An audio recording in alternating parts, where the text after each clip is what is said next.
नमस्कार दोस्तों। तो आज हम स्टार्ट करते हैं मेंसुरेशन से कुछ कॉन्सेप्ट्स जिसको मैंने आज कुछ हिंदी मीडियम के स्टूडेंट्स हैं मेरे, जिनके लिए मैंने पूरा बनाया है और फुल्ली हिंदी में समझाया, पूरा हिंदी में ही लिखा है। तो मोस्टली आप देखेंगे। अभी स्टार्ट करते हैं वीडियो के लिए। चलिए, थैंक यू। तो चलिए हम स्टार्ट करते हैं एक बार फिर। एक क्वेश्चन है, चतुर्भुज ए बी सी डी में A B parallel to C D और AD perpendicular to AB is equal to 8 centimetre, BC is equal to DC and 5 centimetre. चतुर्भुज ABCD से घिरे क्षेत्र का क्षेत्रफल ज्ञात करो। देखो यहाँ पर हम एक चीज देखते हैं, हमारा जो फिगर है कुछ इस तरह का है। ठीक है दीपांजलि, ध्यान रखना है आपको। ये देखिए मेरे पास ये फिगर है। ठीक है, ये हमारे पास पॉइंट है यहाँ से ABCD। ठीक है, और ये दे रखा है 8 सेंटीमीटर। ये आपका परपेंडिकुलर है। ठीक है, और दूसरा एक और दे रखा है हमें 5 सेंटीमीटर, और ये दे रखा है 5 सेंटीमीटर। अब ज़रा ध्यान से देखना है इसको। हमारे पास हमने ट्रेपेजियम तो पढ़ा ही था, है ना। उसी के केस में आ जाते हैं, हम आगे बढ़ते हैं। सबसे पहले हमारा जो फॉर्मूला था, फॉर्मूले को जरा ध्यान देते हैं। फॉर्मूला था हमारा area is equal to 1/2 A plus B. मैंने आपको बताया था ए और बी मान लीजिए, A plus B into H. बात समझ आ गई, एच। और इसमें अब हम वही सेम सिमिलर कॉन्सेप्ट पर आ जाते हैं कि हमारे वैल्यूज क्या क्या दे रखी हैं। तो पहली बात करेंगे हम ए बी की। ए बी को मैंने लिख लिया स्मॉल ए, समझ गए आप। और इसकी वैल्यू हमें दे रखी है 8 सेंटीमीटर। बात समझ आई। वहीं पर हमारे पास दे रखा है डीसी, यानी डीसी, और यहां पे वैल्यू दे रखी है, ये मान लिया मैंने बी, और इसकी वैल्यू है 5 सेंटीमीटर। बात समझ आ गई, पहला कॉन्सेप्ट। दूसरा कॉन्सेप्ट हमारा क्या कहता है, क्या मैं यहां पर एक चीज देखूं तो मेरे पास हाइट होनी चाहिए। हाइट है नहीं मेरे पास, हाइट तो है नहीं। तो हाइट हम कैसे फाइंड आउट करेंगे। मैं इस लाइन पर, किस लाइन पर, ए बी ड्रॉ, हिंदी में लिख दूं मैं इसको, इंग्लिश में, चलो लिख दूं इंग्लिश में। Draw a perpendicular on A B from point C. इस सी पॉइंट से हम एक लंब ए बी पर डाल दें। ठीक है, और कैसे डालेंगे, सिंपल, यहां से ये बिल्कुल सीधा आएगा और ये भी 90 डिग्री का एंगल फॉर्म करेगा। बात समझ आई। अब जरा हम इसको देखते हैं। ये साइड है हमारी डीसी और ये साइड थी ए बी, और यहां पे हमें पहले ही बोल रखा था A B perpendicular to DC. अगर परपेंडिकुलर है तो ये वाली साइड 90 डिग्री, क्योंकि ये भी लंब है और ये भी लंब है, ये भी परपेंडिकुलर हो गई। तो इसका मतलब ये यहाँ पे जो हम पॉइंट देख रहे हैं, एक पॉइंट हमारा निकल के आया डी ए पैरेलल टू, यहाँ पे मान लो मैंने पॉइंट मान लिया पी सी पी। ये दोनों भी क्या हो जाएंगी, समांतर हो जाएंगी, समांतर हो जाएंगी। बात समझ आ गई। अब आगे समझते हैं। अगर ये समांतर है, ये भी समांतर है, तो जितनी साइड ये है उतनी ही साइड ये होगी, उतनी ही साइड हो जाएगी। क्यों, क्योंकि बिल्कुल दोनों समांतर हैं। ठीक है, यानी कि ये कितनी रह गई, यहां से यहां तक की डिस्टेंस हो गई 5 सेंटीमीटर। तो इधर का पार्ट कितना बचा हमारा, टोटल है ए बी हमारी 8 और इधर ये 5 है, तो इधर कितना बचा, वेरी गुड, बहुत बढ़िया। यहां पे हमारे पास बचा है 3 सेंटीमीटर, है ना। अब आ जाते हैं हम पाइथागोरस थ्योरम पर।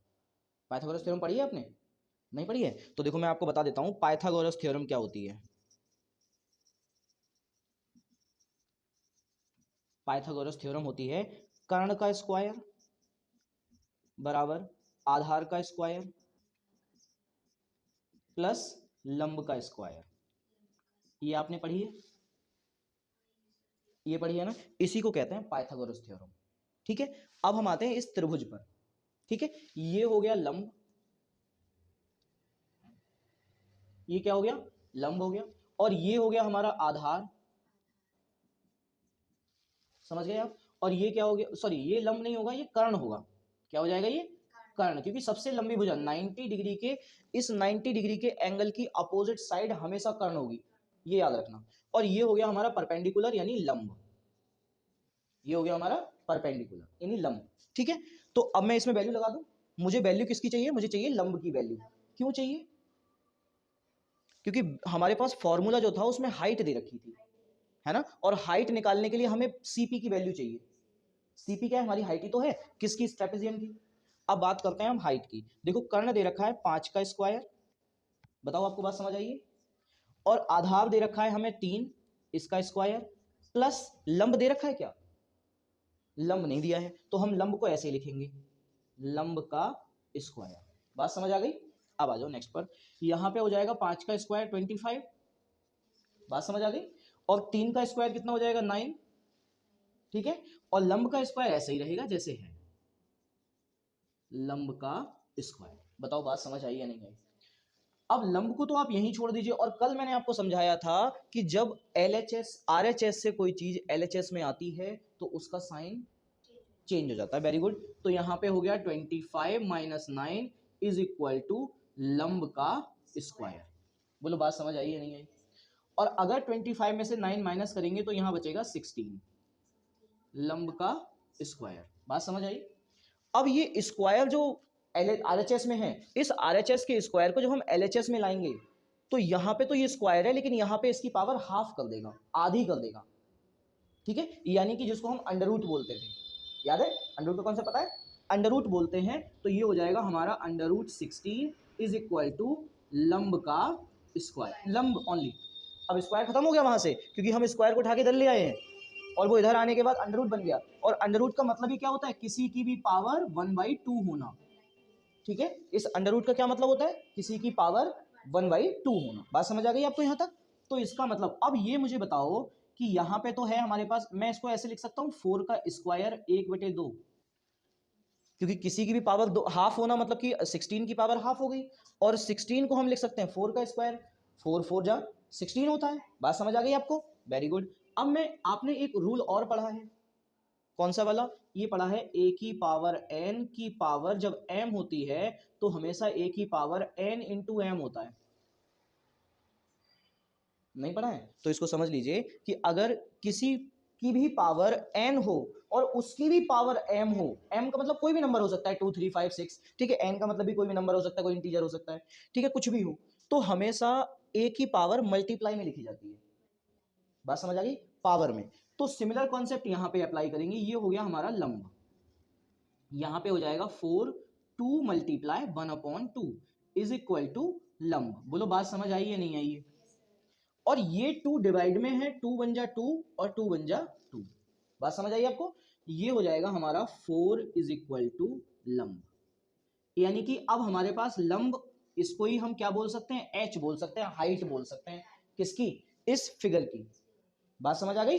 यानी अब हमारे पास हाइट भी आ चुकी है, a और b पहले से ऑलरेडी गिवन थे, तो हम डायरेक्टली इसका एरिया अगर हम फाइंड आउट करेंगे तो a is equal to 1/2 a plus B into H. बात समझ आई।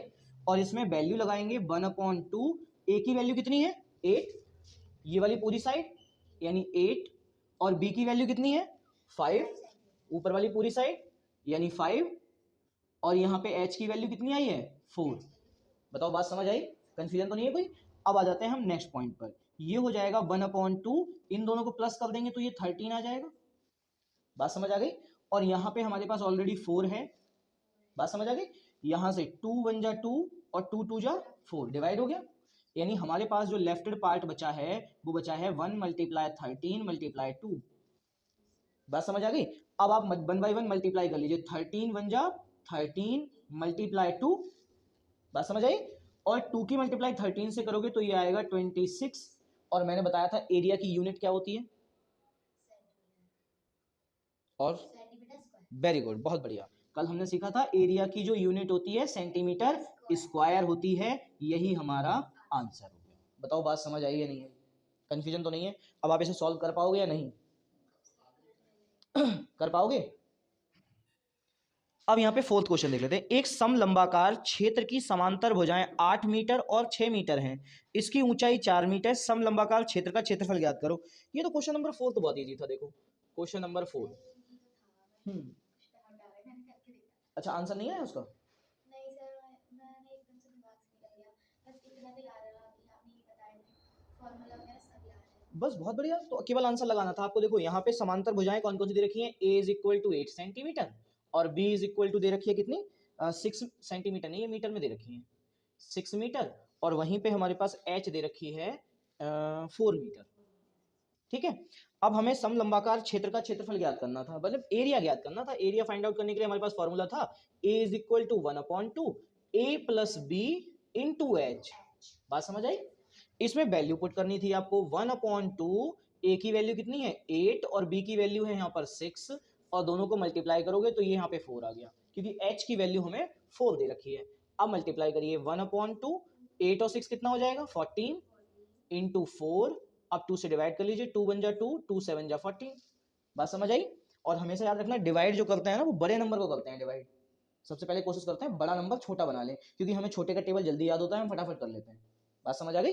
अब देखो आगे, तो यहाँ पे हमारे पास रह गया 1 मल्टीप्लाई 7 मल्टीप्लाई 4। अब मल्टीप्लाई कर लीजिए, 7 की 1 से करोगे तो 7 आ जाएगा इंटू 4। अब इसकी मल्टीप्लाई करोगे 28 सेंटीमीटर, सॉरी मीटर स्क्वायर, क्योंकि यूनिट याद रखना, ये यूनिट मीटर में दे रखी है, तो यहाँ पे आंसर भी मीटर में ही आएगा।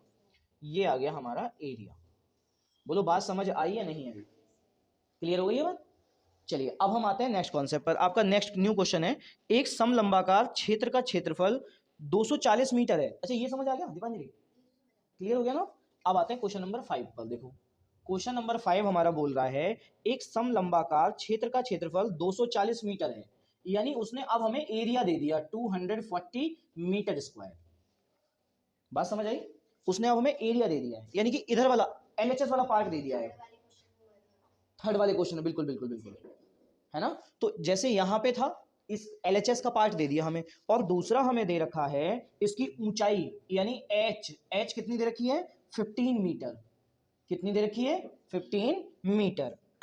यदि समांतर भुजाओं में से एक भुजा दूसरी भुजा की दोगुनी हो। अब स्टेटमेंट पे आ गए, वो कह रहा है समांतर भुजाओं में से एक भुजा दूसरी की दोगुनी हो तो दोनों समांतर भुजाओं की लंबाई ज्ञात करो। तो यहां पे आपको लेट करना पड़ेगा। अब क्या करना पड़ेगा? लेट। लेट लिख लो या माना लिखो। माना, क्या मानेंगे हम? लंबाई, एक भुजा की लंबाई, यानी कि a बराबर मान लिया हमने x है। a बराबर क्या है? x है। तो b बराबर कितना होगा? b बराबर बताओ, क्योंकि उसने ये बोला है एक भुजा की लंबाई दूसरी भुजा की लंबाई की दोगुनी है। अगर हमारा a x है तो b कितना होगा? नहीं 2x। ठीक है, वो उसका वर्ग, वर्ग नहीं लेना है हमें, हमें 2 गुना लेना है। तो 2 गुना कैसे होगा? 2x। कितना होगा? 2x। बताओ ये बात समझ आई या नहीं आई? अब हमारे पास फॉर्मूला डायरेक्टली दे रखा है a is equal to 1/2 a plus B into H, और यहां पे वैल्यू पुट करोगे 1/2। a की वैल्यू कितनी है? x दे रखी है, ठीक है, और b की वैल्यू कितनी दे रखी है? 2x दे रखी है, और यहाँ पे h की वैल्यू कितनी दे रखी है? 15 दे रखी है, और हमें एरिया की भी वैल्यू दे रखी है कितनी? 240। तो यहाँ पे आप लिख दीजिए 240। ये बात आपको समझ आई या नहीं आई बताओ? कंफ्यूजन तो नहीं है? अब आते हैं हम न्यू पॉइंट पर। देखो ये मैंने आपको कल बताया था, जब इधर डिवाइड में होता है वो एलएचएस, जब आरएचएस में डिवाइड में हो तो एलएचएस में लेके आते हैं उसे किस में आता है? वेरी गुड, बहुत बढ़िया। यानी कि ये आएगा हमारा मल्टीप्लाई में। कौन आएगा? 2। बात समझ आई? अब देखते हैं जरा 15 को। 15 इसके साथ किस में है? आरएचएस में है, लेकिन मल्टीप्लाई में है। तो जब ये एलएचएस में आएगा तो किस में आएगा? बहुत बढ़िया, वेरी गुड। तो यहाँ पे आएगा ये डिवाइड में, और हमारे पास अब देखो 2x और 1 मतलब x और 2x कितना हो जाएगा?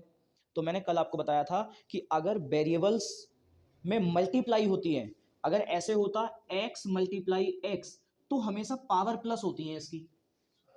क्या होती हैं? पावर प्लस होती हैं। इसका मतलब ये हो जाता है एक्स स्क्वायर। 1 + 1 तो ये 2 हो जाता, कल बताया था मैंने। और यहीं पर अगर यही चीज चेंज होकर के यहां प्लस आ जाए, या फिर ऐसे रह जाए, केवल x + x रह जाए, तो इस केस में कोफिशिएंट ऐड होते हैं। कोफिशिएंट क्या होता है? गुणांक।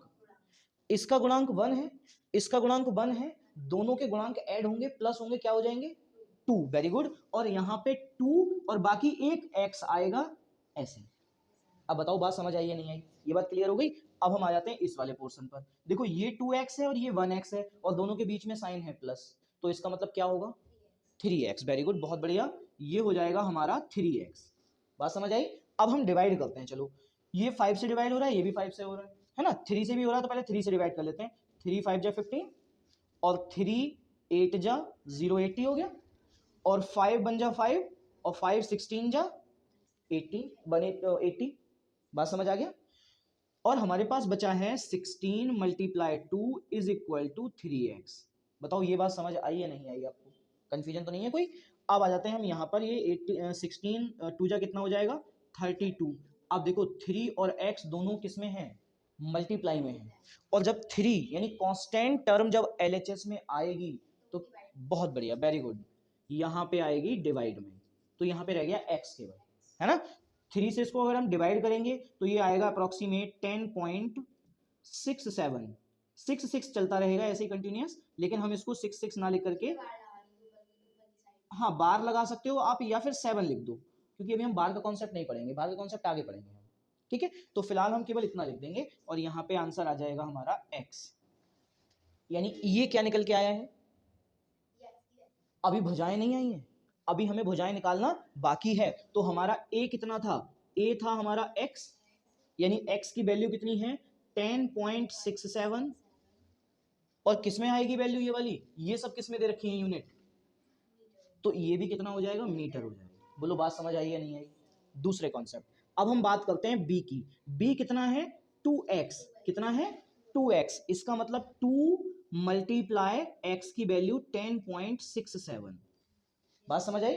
2 से इसकी मल्टीप्लाई कर दीजिए, कितना आएगा देखो जरा, 14 1 12 13 1 1 एंड 2, ये आएगा हमारा मीटर। इतना आंसर आ गया। बताओ बात समझ आई या नहीं आई? वृत्त भी क्या है हमारा? 2D शेप ही है। तो अब हम बात करते हैं वृत्त की, है ना। वृत्त क्या है? एक कर्वी लीनियर आपका फिगर है। क्या है? कर्वी लीनियर फिगर है। कर्वी लीनियर किसको कहते हैं? जो घुमावदार हो, वृत्ताकार हो, है ना, तो उसको कहते हैं कर्वी लीनियर। और यहाँ पे सबसे पहले ये इसका मान लो सेंटर पॉइंट है। कुछ चीजें इसकी जो इंपॉर्टेंट है ना वो समझ लेते हैं।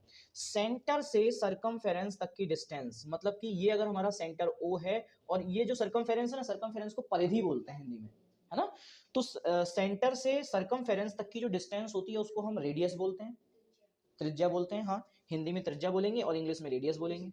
और यहीं पे अगर मैं इस त्रिज्या की बात करूं और एक और त्रिज्या जो सेंटर से आपकी बिल्कुल सरकमफेरेंस के दूसरे पॉइंट पर मिले पैरेलली, और ये यहां से मान लो ए पॉइंट है, यहां मान लो बी पॉइंट है, और ए भी जो बनता है इसको बोलते हैं डायमीटर। यानी कि क्या हो जाता है डायमीटर? व्यास। ठीक है, याद रखोगे। एक ये हो जाएगा व्यास, इसको बोलेंगे हम डायमीटर, और एक होगी त्रिज्या, इसको बोलेंगे रेडियस। ठीक है, बात समझ आ गई? इन थोड़ा सा ध्यान रखना है। अच्छा, ये बात हो गई। दूसरी बात एक और पढ़ते हैं हम। अब ये तो डायमीटर हो गया हमारा, लेकिन एक होती है कॉर्ड, इसे कहते हैं, जैसे ये हो गया हमारा सी पॉइंट और ये हो गया डी पॉइंट, इसको बोलते हैं कॉर्ड, और हिंदी में बोलते हैं जीवा। ठीक है, ये क्या हो जाएगी? जीवा। जीवा कुछ मतलब जीवा की जो लेंथ है ना वो अलग अलग होगी। आप इसको भी जीवा बोल सकते हो। अगर बिल्कुल यहाँ पे मिला ना बिल्कुल पास में ये, तो ये भी जीवा कहलाएगी, लेकिन इसकी लेंथ अलग है ना। यहाँ पे होगा तब भी ये जीवा होगी, है ना। जीवाओं की लेंथ अलग अलग होगी, लेकिन सबसे लंबी जीवा कौन सी होगी? सबसे लंबी जीवा होगी ए बी, जिसको हम व्यास बोलेंगे, जिसको हम व्यास बोलेंगे। तो हमने अभी क्या क्या चीज समझी? एक तो सरकमफेरेंस। सरकमफेरेंस क्या है? जिसको हम परिधि बोलते हैं। सर्किल के चारों तरफ की जो डिस्टेंस होगी उसको क्या बोलेंगे? परिधि बोलेंगे। दूसरा हमने पढ़ा कि सेंटर से सरकमफेरेंस तक की जो डिस्टेंस होती है उसको त्रिज्या बोलते हैं, या सेंटर से मतलब केंद्र से कहां तक, परिधि तक की जो दूरी होती है उसको क्या बोलते हैं? त्रिज्या बोलते हैं। और मतलब परिधि के एक पॉइंट से सेंटर से जाने वाली लाइन जो परिधि के दूसरे पॉइंट पर मिले उसको हम व्यास बोलते हैं। ठीक है, और बाकी कोई भी लाइन हो जो सरकमफेरेंस से मतलब परिधि से एक पॉइंट से दूसरे पॉइंट पे मिलती है बट वो सेंटर से नहीं जाती, उसको हम बोलते हैं जीवा। जीवाओं की लंबाई अलग अलग हो सकती है, लेकिन डायमीटर हमेशा त्रिज्या का 2 गुना होता है। ठीक है, एक तो फॉर्मूला हमारा क्या बना कि diameter is equal to 2 into radius, 2 into radius, और इसको शॉर्ट में लिखना चाहें 2 इंटू आर लिख देंगे। बोलो बात समझ आई या नहीं आई? ये फॉर्मूला याद रखने वाला है, ठीक है, क्योंकि इसकी जरूरत हमें अभी पढ़ने वाली है। और दूसरी फिलहाल तो केवल इतना ही है। हाँ, एक और सरकमफेरेंस का भी फॉर्मूला हम यहाँ पे लिख लेते हैं, पढ़ लेते हैं उसको। हिंदी में लिख दूं? ठीक है, हाँ वो लिख दिया है मैंने। ये दिखा है, व्यास बराबर 2 गुना त्रिज्या। बात समझ गए? ठीक है। अच्छा, अब हम एक और चीज पढ़ते हैं, परिधि। परिधि बराबर आपका होता है 2 पाई आर, यानी 2 पाई आर। आर क्या है यहाँ पर? रेडियस है, और पाई की वैल्यू कितनी होती है? 22। बहुत बढ़िया, वेरी गुड। या फिर दूसरी भी होती है एक 3.14, मतलब जब 22 को डिवाइड करोगे तो पॉइंट में 3.14 आती है, याद रखना ये, ठीक है। अच्छा, ये परिधि का फॉर्मूला हो गया। एक हमने एक तो ये ध्यान रखना है, एक ये ध्यान रखना है, और दूसरा बस मोस्टली यही है, ठीक है। अगर हमें अच्छा क्षेत्रफल की और बात करेगा तो हम क्षेत्रफल और बात कर लेते हैं इसकी। क्षेत्रफल, क्षेत्रफल बराबर होता है पाई आर स्क्वायर, ठीक है। ये क्षेत्रफल का फॉर्मूला होगा किसके? वृत्त के। वृत्त के क्षेत्रफल का फॉर्मूला पाई आर स्क्वायर, मतलब पाई वही 22/7, और आर, आर मतलब त्रिज्या, ठीक है, त्रिज्या का स्क्वायर, ठीक है। तो हमारे पास तीन फॉर्मूले हो गए, d is equal to 2r, और परिधि, परिधि मतलब सरकमफेरेंस, इसको हम c से रिप्रेजेंट करते हैं, याद रखना c से, ठीक है। और क्षेत्रफल को किससे करते हैं? a से, एरिया। बात समझ आ गई? कंफ्यूजन तो नहीं है यहां तक कोई? तो ये हमारे पास एक हो गया d is equal to 2r, दूसरा हो गया परिधि, परिधि is equal to 2 pi r, और क्षेत्रफल हो गया कितना? Pi R square. बात समझ आ गई? अच्छा, यहां तक की ये कॉन्सेप्ट हो गई, और अब आते हैं इसके हम कुछ क्वेश्चंस पर। ठीक है, पहले हम कुछ क्वेश्चंस को कर लेते हैं।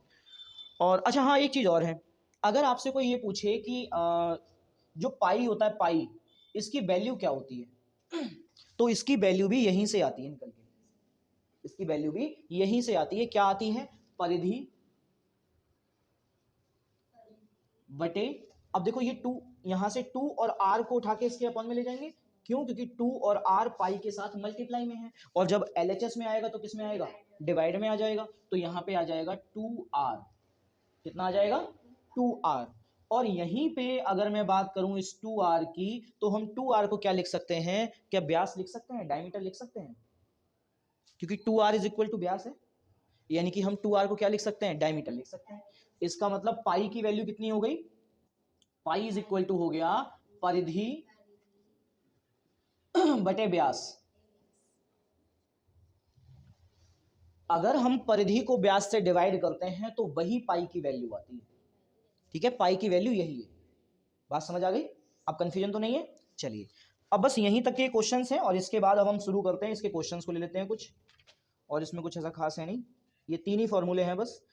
अच्छा, एक फॉर्मूला और बनाया जा सकता है इससे, मैं ये वाले बता देता हूं। इससे क्या बनाया जा सकता है? जैसे मैं यहां पे लिख दूं परिधि, परिधि बराबर, मैं इसको कैसे लिख सकता हूं? पाई गुणा 2r। देखो, इसको 2 में उठा के r के पास ले गए, है ना, पाई को अलग कर लिया है, देखो पाई को अलग कर लिया है, 2r को अलग ले गए हैं। बात समझ आ गई? लिख सकते हैं। और हमने अभी पढ़ा था 2r इज इक्वल टू क्या होता है? d, यानी डायमीटर। तो हम 2r के प्लेस पर क्या रख दें? d रख दें, डायमीटर रख दें। तो परिधि बराबर होता है, परिधि बराबर होता है पाई इंटू डी। डी को आप यहां लिख लीजिए ऐसे, यानी परिधि का एक फॉर्मूला ये भी आ गया हमारे पास, ठीक है। लेकिन ये और ये फॉर्मूला दोनों सिमिलर हैं, इसमें कोई चेंज नहीं ज्यादा, केवल बस वो डायमीटर के फॉर्म में लिखा हुआ है, ये किसके फॉर्म में लिखा हुआ है? रेडियस के फॉर्म में। बात समझ आ गई? कंफ्यूजन तो नहीं कोई यहां तक? अब अच्छा, बस इतना ही है यहाँ पे कॉन्सेप्ट। अब मैं आपको कुछ चीजें बता देता हूं, जैसे यहाँ पे इसकी बात कर लेते हैं आपसे। अगर आपसे परिधि पूछेगा तो रेडियस दे रखा होगा, तो रेडियस दे रखा होगा, ठीक है, ये याद रखना।